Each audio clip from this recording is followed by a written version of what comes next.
For having me, Dave. Hey, thanks for being here. Let's start off with the economy and let's talk about if anything has changed. I mean, the employment numbers, GDP numbers, manufacturing. I know Trump is out there telling us how great the economy is.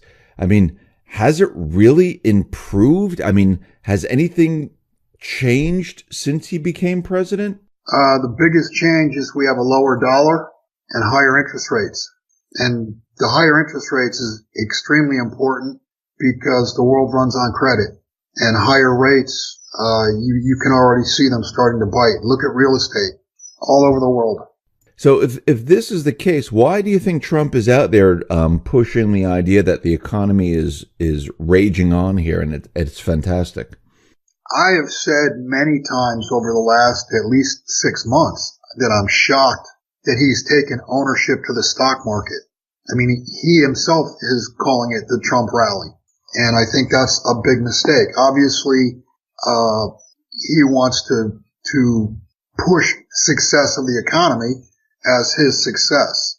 And I mean, I don't see the pickup.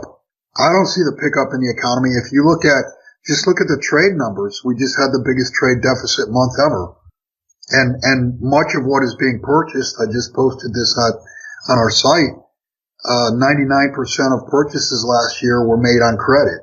So why do you think then he went ahead and pushed tariffs and reciprocal taxes? Do you think this is to actually help the economy? Well, from a common sense standpoint, the U.S. had made bad deals for years and years, and he's trying to reverse the bad deals. The problem is that it's going to create a trade war, and a trade war will mean less trade, and less trade during a time where we have more global debt than ever. Less trade means less cash flow. Less cash flow means it's harder to service debt, along with higher interest rates, making that debt harder to refinance. So is there any way possible, Bill, to take this economy that this economy is a central banking economy? Is there any way to turn it around with the amount of debt, with the manipulated statistical numbers they keep throwing at us? Is there any way that he can actually turn it around, or does he have to bring it down to reset the whole thing? I think the whole thing has to be reset. I mean, mathematically, the debt that's outstanding cannot be paid in current fiat terms. It's not doable. Do you think his plan then is maybe to start this type of trade war to actually try to bring down the system in his way? Deep down, he knows the system's going to come down. And remember, he's a real estate guy.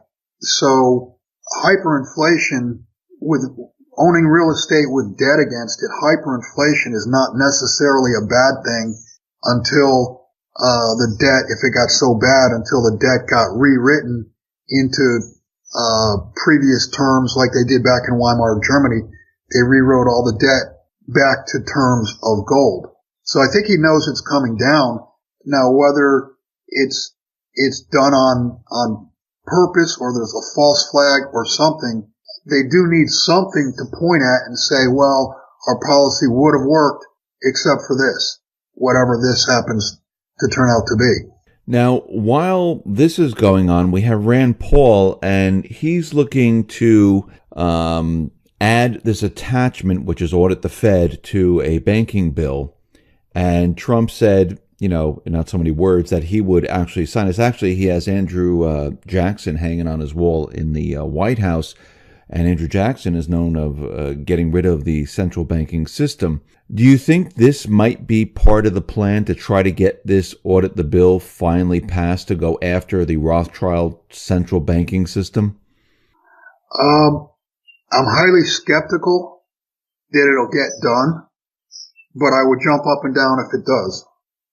Well, if it does get through and they do vote on it and they go ahead and they audit the Fed, there will be hangings. If they audit the Fed, there will be hangings. Public hangings from what used to be street lamps, now it'll be trees. I mean, will the central banking community allow them to actually go in and audit the Fed?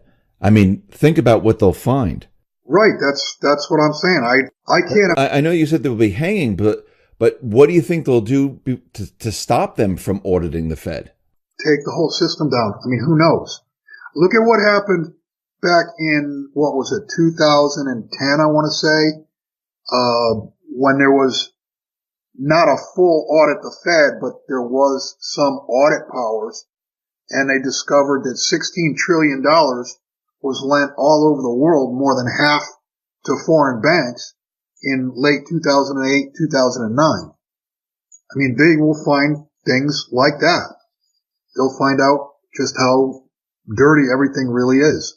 And once they find out how dirty things really are, you would think they would have a case to say, do we really need the central banking system if they're not really working for the people of the country or the people around the world? Well, Dave, in a perfect world, what you're saying, yes, I agree, but it's not a perfect world. And the bankers are not going to lay down and be audited. I mean, the bankers will destroy the system. They'll kick the table over before they allow an audit. And I agree with you. Don't get me wrong. I just want to play this out because, I mean, I'm saying that the people, Trump, and maybe this is our opportunity to finally, hit and reach out and get rid of the banking system.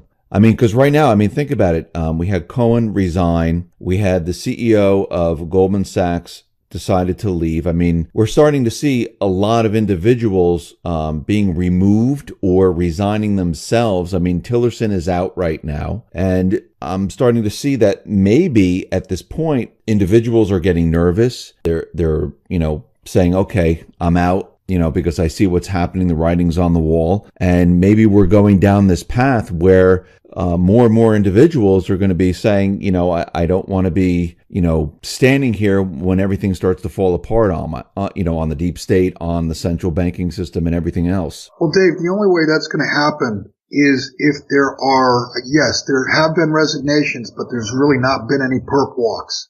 If you start to see perp walks in finance, in banking, pedophilia, political figures, if you start to see perp walks, then my hopes for a Fed audit would be raised significantly, and I think you'd see some central bank board members going to jail. But I don't think you're going to see the central bank go first. I think there's got to be some things happen before you see central bankers in handcuffs. Now, there's also this threat to the dollar. I mean, we've been talking about everything moving from the West to the East. And now China has come up with the petro yuan. It's set to go live, March 26th. And, we're starting to see signs where other countries are signing on to this, and they might start, to move away from the dollar and use the petro yuan, especially the Middle Eastern countries and the Asian countries, those that are on maybe the Belt and Road and part of the BRICS. I mean, this would be a huge, huge threat to the dollar once this starts to happen.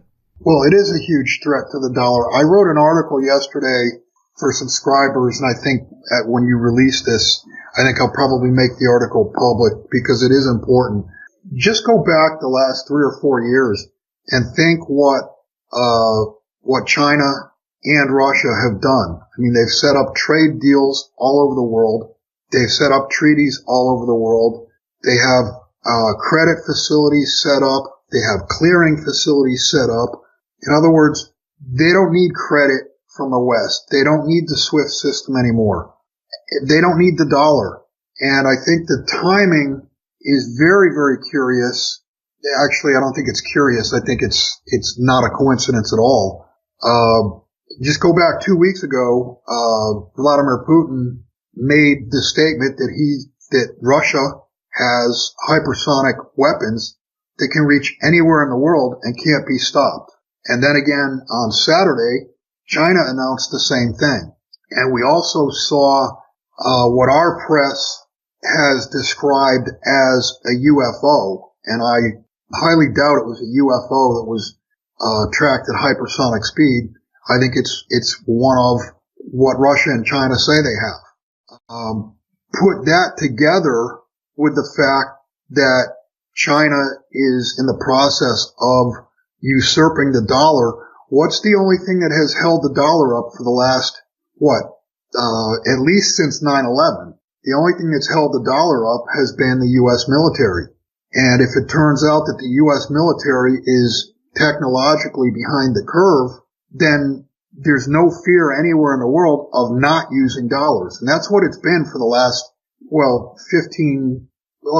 since 2001 at least. There's been fear of other nations of going off the dollar. They saw what happened when Saddam Hussein said he was going to accept euros for oil, and what happened to Gaddafi from Libya when they said that they were going to accept euros for oil, and they were talking about doing a gold dinar. They were both overthrown and the country's occupied. So this is really a big deal. You put it together, it's a 1-2 punch. The readiness and ability of China/Russia to lead the world financially, lead the world in trade. They have their own clearing system. They're ready. And it's going to be interesting. There's one thing we don't know for sure, but you can speculate. It's going to be interesting to see what the Saudis do, whether they join the Silk Road and become part of the petro-yuan, or whether they try to stick it out with the dollar. I think because of the amount of meetings that Saudi royalty has had both in China and Russia, I think what that tells you is they're in on the deal. I think a lot of countries are in on the deal. I mean, Iraq, Iran, Syria, Egypt, Libya. I mean, they're all getting closer and closer to Russia. And I think that, instead of, using the dollar, I think they will shift. Do you think that Putin actually came out with that message because, and I think this is what you're saying, is that he came out with the message that they have this missile system, and same thing with China, because they're warning the establishment that, listen, when we pull away, don't try anything. Exactly. And that the technologically, from a military standpoint, a lot of people slough it off and don't think it meant anything. But we had, I think it was 4 or 5 destroyers last year that were T-boned and were clearly not underway because they were like direct hits and there was no scraping. So the destroyer was not even moving. So it looks like from a technological standpoint, our ships were turned off. And like what you just said, it looks like Russia is the muscle for China. Don't try anything, either accept it or you're going to get hit. Do you think that the Russia and the Chinese system, the new system, is this still central bank run? I don't think it's going to be central bank run in the terms that the world has been central bank run for the last 400 years. I think it will ultimately be central bank run with them running the central banks. Now remember, China and Russia, China in particular, have amassed a huge amount of gold. My guess is you've seen Russia, what they've accumulated, and you've seen the Chinese numbers, which are laughable. China's got more than likely well over 20,000 tons. So between the two of them, they're probably pushing 25,000 tons, which is triple what the U.S. supposedly has. And I highly doubt the U.S. has more than a few hundred tons left. So you're looking at the yuan, which is going to use 2 backings. One, like the petrodollar, it'll be the petro yuan. There will be demand for yuan to pay for oil trades. And also, China has this huge, huge hoard of gold. Is this gold going to be used to back the currency, or is it just going to be there for confidence, saying, we have this new petro yuan, we have the gold in the background, so you can be confident in the new system, or are they going to use it to back the fiat currency? Well, some people believe that it's going to be that the yuan will be convertible into gold. I don't really think that that's going to happen. I think it'll be used, like you said, as a confidence factor, because China saw what happened to the United States after World War II, after Bretton Woods. Our gold was slowly and then more rapidly bled from the treasury because dollars were being turned back for gold demand. And I don't think the Chinese will do that. I don't think any gold is going to leave China. Now, for China and Russia to make this move, I mean, do you think it's going to take years? Because there are financial pundits out there saying, the petro yuan, it's young right now. It's going to take years for it to establish itself. And, nothing will happen for like 10 to 15 years. No, not at all. I mean, this is called a line in the sand or a light switch. I think you're going to see the dollar start to fade very quickly and the yuan will rise very rapidly. Like I said, everything's in place for it. So, they're ready for this thing to go online. And I think you're going to see the dollar anytime after March 26th. I think you're going to see some days where the dollar takes 3, 4, 5 point hits to the downside. And what's important to your listeners is what does that mean to them if they save, if they're invested in dollar assets. What it means is your purchasing power is going to collapse. And that's another way of saying we have hyperinflation coming to the U.S. And added to that, what about these nations that have stockpiled dollars in order to buy oil, and now they can't use those dollars to buy oil, or there's a less ability to use those dollars? They're going to send those dollars back to the U.S. Basically, they'll sell the dollars, and that's pushing the price down. But those dollars coming back onto U.S. shores is going to create an absolute tsunami of inflation.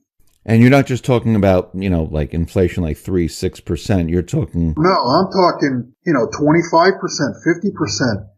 A hyperinflation where ultimately the dollar is going to its intrinsic value, which is basically zero. So what happens to people's savings, people's pensions and things like that? I mean, does it just all get wiped out? Yeah, well, they get hit with purchasing power. Their purchasing power will drop versus a cup of coffee, a bar of soap, a roll of toilet paper. Everything's going to cost more. And in addition to that, we're going to have a problem with trade because dollars will not be accepted as they have been in the past. And the U.S. no longer makes many products. I mean, there's a lot of things that you go to Walmart for that are just simply not made at any price in the U.S. So there's going to be shortages and scarcity, and obviously when there's shortages, the price even goes higher because people try to hoard whatever's left. So what does the U.S. do now? Since, our trade policy is completely different. We have the dollar, people use the dollar, they send us goods or that whole model that they've created. What happens now if we're not the reserve currency? What do we do for trade? And since our manufacturing is pretty much all but gone, how do we trade with other countries? Well, what's going to have to happen, this is all part of the reset, what's going to have to happen is the standard of living of the average American is probably going to drop 50% or even much more. And we're going to be there for many years. We're going to have to work hard for many, many years to rebuild manufacturing, to rebuild our, I don't want to call it the standard of living, but we need to rebuild the way we live and the expectations of the way we're going to live. And we're going to have to live within or even below our means in order, over years and years to come back to par with, what at that point will be considered the developed nations. I mean, we're going to be looked at as a banana republic. And we're going to have to, it will take many, many years of hard work and grinding it out to come back. Now, when you say change our way of life, I mean, today people, they go out with their credit cards, they buy stuff on credit, they have all the food in the supermarkets. You can get any product that you ever wanted. You can do it online. You can go to a store. You can purchase a new car at any time by getting loans. I mean, how different is it going to be? Well, credit is going to be shut off to the United States. The world is not going to provide credit to the U.S. The only buyer of U.S. Treasuries is going to be the Federal Reserve, and that's outright monetization with no other buyers in sight. So credit is going to become very scarce. Interest rates are going to be much, much higher. And, you go out to buy a car today, you walk into a dealership, you find the car you want, you sit down, you sign your name, and boom, you're out the door. That's going to be a thing of the past. That's going to be something that 20-year-olds are going to be telling their grandchildren, well, it used to be you could walk into a dealership and just buy a car on credit. And much will rely on whether something can be purchased with cash or not. And there are obvious implications to real estate also if credit shuts down. There's implications to whether or not there's initially, and I don't know for how long, but it could very well be 2 or 3 months when credit finally does cease. There's going to be problems getting food to grocery store shelves because food, transportation, not growing, but the processing of food, it all relies on credit. So there's going to be a hiccup in the food supply, in my opinion, also.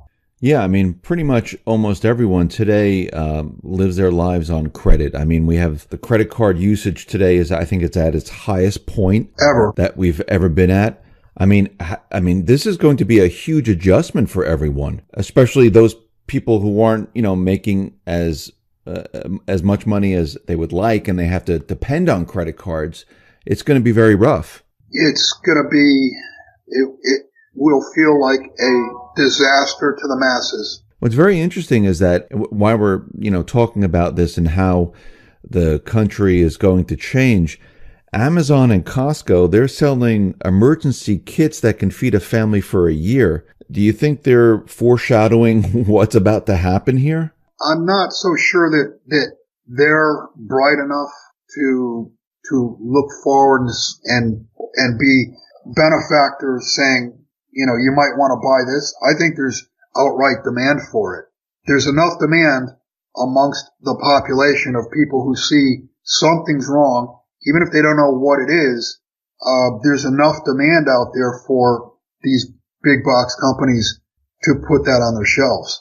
How long do you think this transition will be? I mean, for those people wondering, if credit shuts down until we get back on our feet, I mean, is this going to be like a 1-month thing, 2-month thing, or do you think it's going to be much longer than that? That's a tough question. As far as food distribution is concerned, I don't know. It could be a couple of months. It could be 6 months. It could be a year. It's hard to say. The marketplace will sort it out.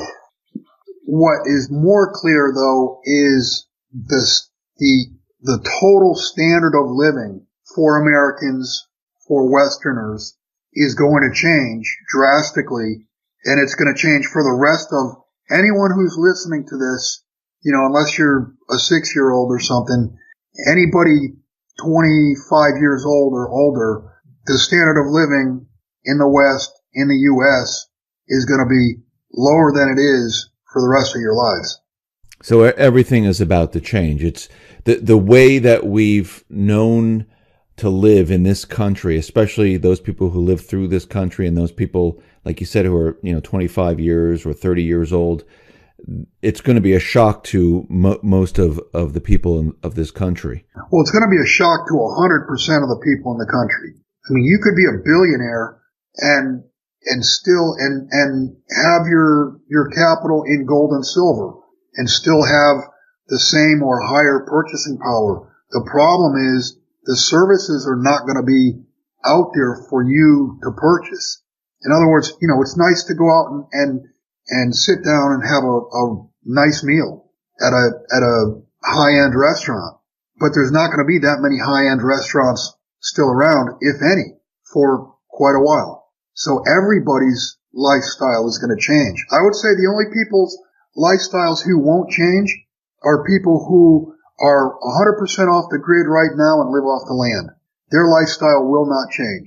But for everyone else, it will. What about those people that have been accumulating silver, gold?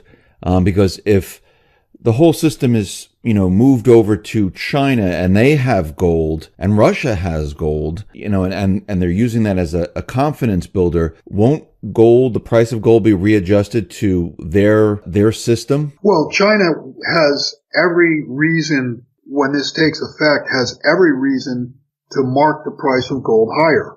And that's basically to shut everyone out. It makes their holdings worth more, and it makes it more difficult for anyone who doesn't have gold, doesn't have silver, to accumulate it to catch up. So they have every reason to mark it up. And people in the West who do have gold and silver, that's going to give you a head start for when the system does come back up and running. It will give you capital to purchase goods that have deflated versus your capital. Do you think the gold price has been suppressed to allow Russia and China to accumulate the gold at this very cheap price and then, reprice it later on? I think that was probably the deal. I think as far back as probably 2003, deals were made to keep the price of gold and silver down so that they could be accumulated, and also so the West could retain power and retain leadership for a while longer. It goes back to Robert Rubin's thinking of, it doesn't matter how bad the deal is, but if you can kick the can down the road for 6 more months, it's worth it. And I think that is the mentality that the West took, is, well, if we do this, if we do these deals, we'll be able to hold on to power for that much longer. And I think the end of the road is here.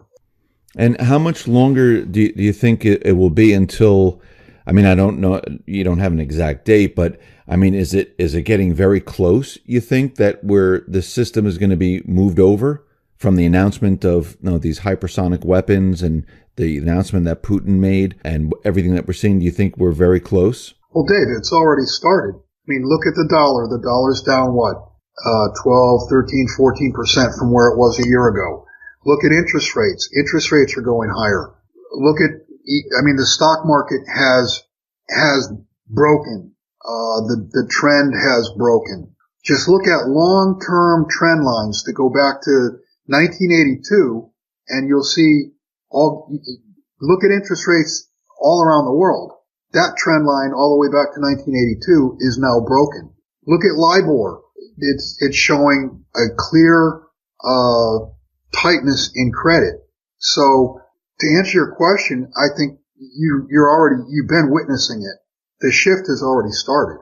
And of course the shift started back when China really began accumulating gold, because wherever gold flows, so does power.